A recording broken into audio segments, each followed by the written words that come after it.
এই যে বিশাল নির্বাচনী লড়াই হলো আমেরিকাতে, ডোনাল্ড ট্রাম্প আর জো বাইডেন আর কমলা হ্যারিসের বিশাল লড়াই, বারাক ওবামা অংশগ্রহণ করলো, ডোনাল্ড ট্রাম্প বিজয়ী হলো।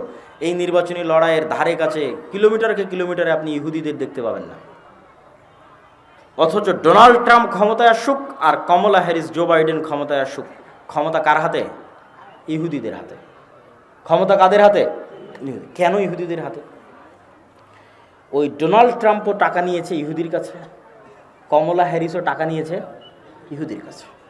ডোনাল্ড ট্রাম্পও মিডিয়া ব্যবহার করেছে ইহুদির, আর কমলা হ্যারিসও মিডিয়া ব্যবহার করেছে ইহুদির। তাহলে ইহুদির দল লাগেনি, ইহুদির রাজনীতি করা লাগেনি। ইহুদি কি করেছে? শক্তিশালী অর্থনৈতিক প্রতিষ্ঠান তৈরি করেছে।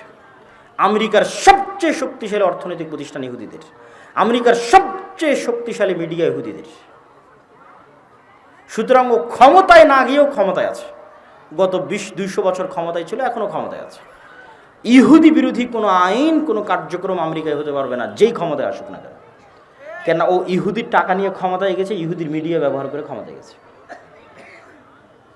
এই জন্য ইহুদিদের কাছে আমাদের এবং আপনাদের অনেক শিক্ষার আছে। তার মানে আমি ইহুদিদের প্রশংসা করছি এটা নয়। ইহুদিরা অভিশপ্ত, কিন্তু পৃথিবীর বাস্তবতা একমাত্র ইহুদিরাই জানে, মুসলমানেরা জানে আর ইহুদিরা জানে। কেন অভিশপ্ত সেটাও বলছে, আর কেন ইহুদিরা একমাত্র সত্য বাস্তবতা জানে সেটাও বলছে। এইটা বলে আমি বক্তব্যের শেষের দিকে চলে যাব। আপনাদের অধৈর্য আমি কামনা করছি না, প্লিজ কেউ উঠবেন না, হাঁটাহাঁটি করবেন না, যেভাবে আছেন সেভাবে বসে থাকেন। আপনি অধৈর্য হওয়ার আগে বক্তব্য শেষ করে দেবো ইনশাল্লাহ। তো ইহুদিরা কেন পৃথিবীর বাস্তবতা জানে আর কেন তারা অভিশপ্ত? আল্লাহ নিজে কোরআন মাজিদে বলেছে যে খ্রিস্টানরা হচ্ছে পথভ্রষ্ট, এরা কিচ্ছু জানে না। আপনি ইহুদিদেরকে না দেখলে পৃথিবীর কিছু দেখেননি। কেন কিছু দেখেননি?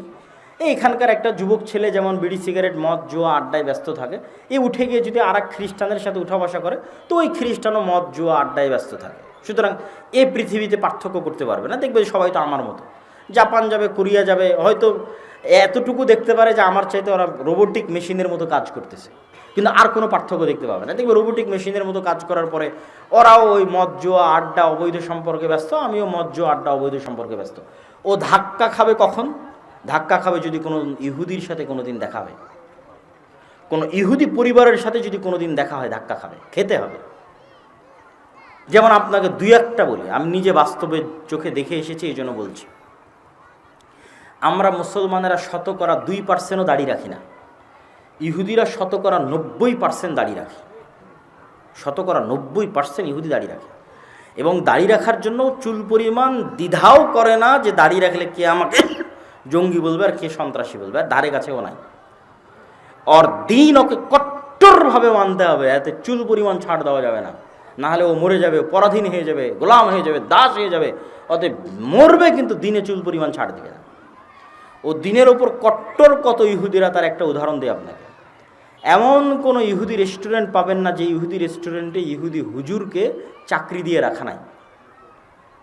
যেমন আপনার এলাকায় গ্রামগঞ্জে রেস্টুরেন্ট আছে, তো যে পরাটা তৈরি করবে তার জন্য লোক আছে, চুলা জাল দিবে তার জন্য লোক আছে, থালি বাসন ধুবে তার জন্য লোক আছে। তো প্রত্যেকটা ইহুদি রেস্টুরেন্টে খালি একজন হুজুর আছে, ওর কোনো কাজ নাই। ও থালি বাসনও ধুবে না, ও হচ্ছে ওই পেঁয়াজ মরিচও কাটবে না। ওই ইহুদি হুজুরের চাকরি হচ্ছে খালি দেখবে হালাল হচ্ছে কিনা।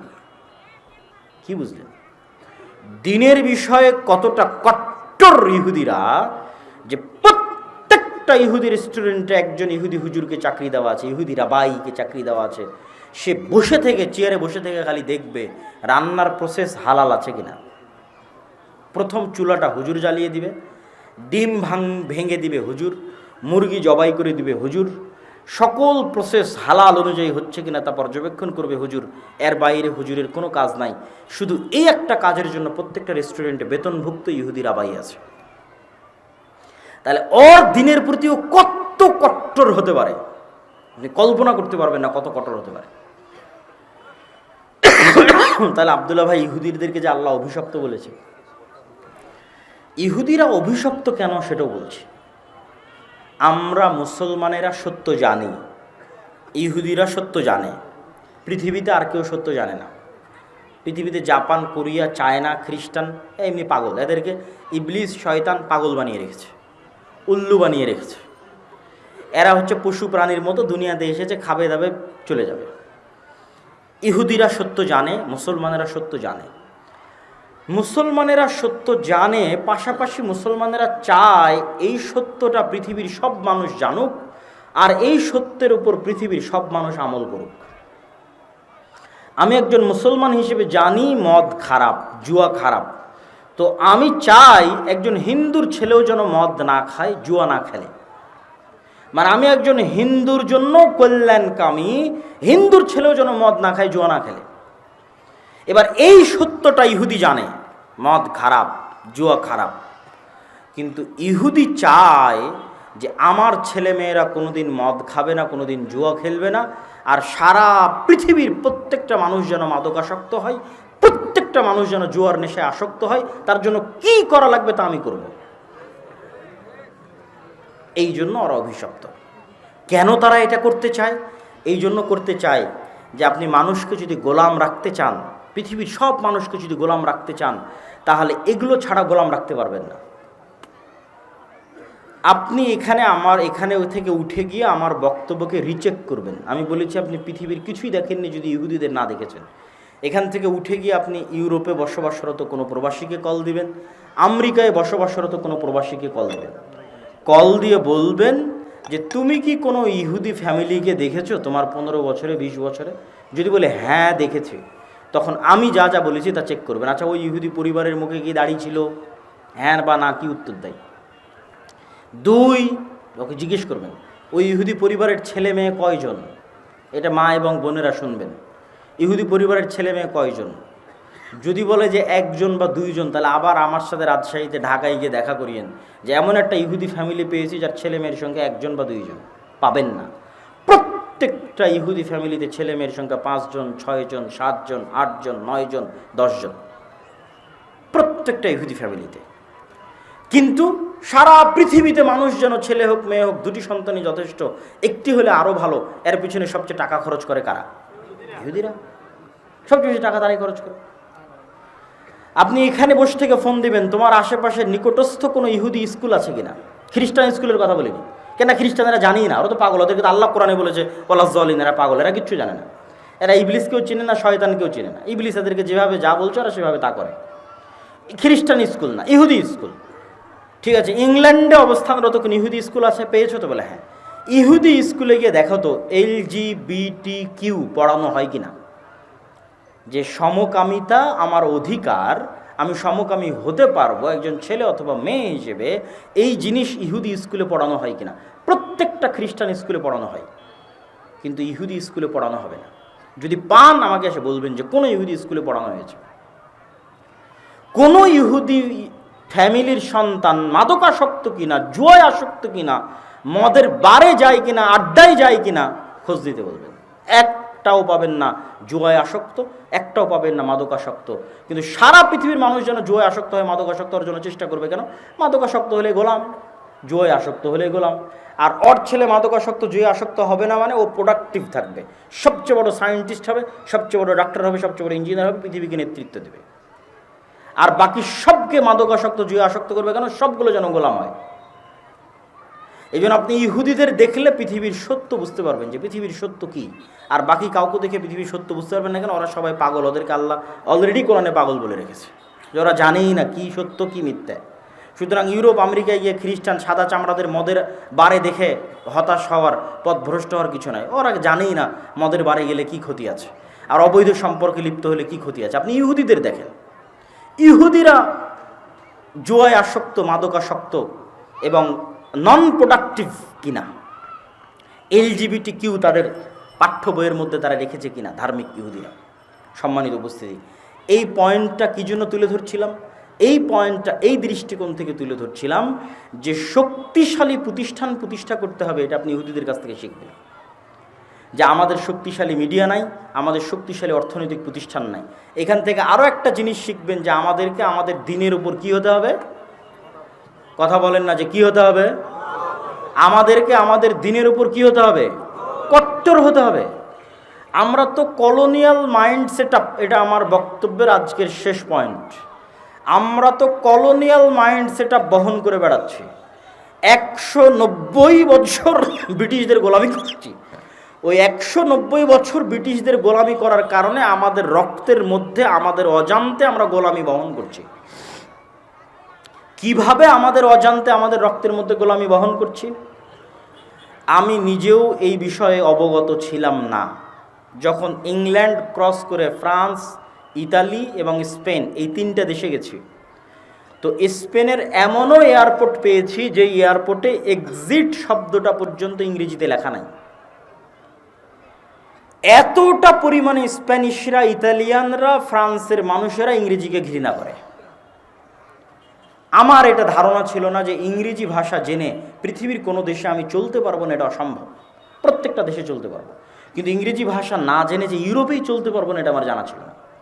তো ওরা জাতিগত হিসেবে কতটা আত্ম অহংকারী, কতটা আত্ম অহমিকা, কতটা স্বাধীন চেতা, ভিন্ন দেশের ভাষাই শিখবে না।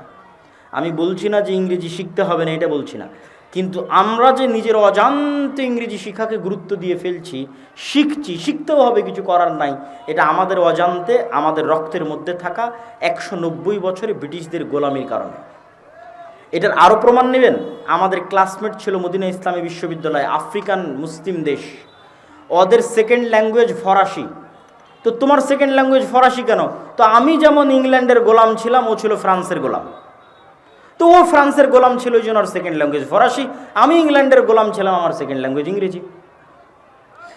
আপনি যখন একটা মানুষকে দেখেন যে ও প্যান্ট শার্ট পরে আছে, গলায় টাই আছে, আপনার যদি মনে হয় স্মার্ট, আর আমি মাথায় টুপি দিয়ে আছি, উনি জুব্বা পরে আছে, মাথায় টুপি দিয়ে আছে, ওকে যদি মনে হয় একটু আনস্মার্ট, এটা 190 বছরের গোলামির কারণে আপনার মনের মধ্যে নিজের অজান্তে আপনি বহন করতেছেন।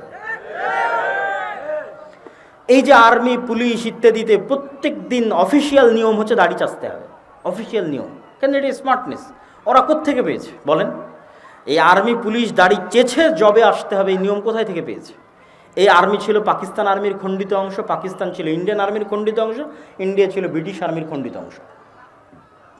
তাহলে ব্রিটিশ আর্মির তৈরি করা রুলস গোলামেরা বহন করতেছে। এই জন্য গোলামদের কাছে এখনো দাড়ি চাচতে এটাই হচ্ছে স্মার্টনেস। এই জন্য তাকে দাড়ি চেষে অফিসে আসতে হবে। এরকম আরও অসংখ্য গোলামির কারণ আপনি খুঁজে বের করতে পারবেন, যা নিজের অজান্তে আপনি বহন করেন। ফলত আপনি যদি সামগ্রিকভাবে ইসলামের বিজয় দেখতে চান বাংলাদেশে, তাহলে আপনাকে দিনের উপরে কট্টর থেকে কট্টর হতে হবে। যত বেশি আপনি দিনের বিষয়ে কট্টর হবেন, বাংলাদেশ তত বেশি স্বাধীন আর শক্তিশালী হবে। কাদের কাছ থেকে শিখবেন?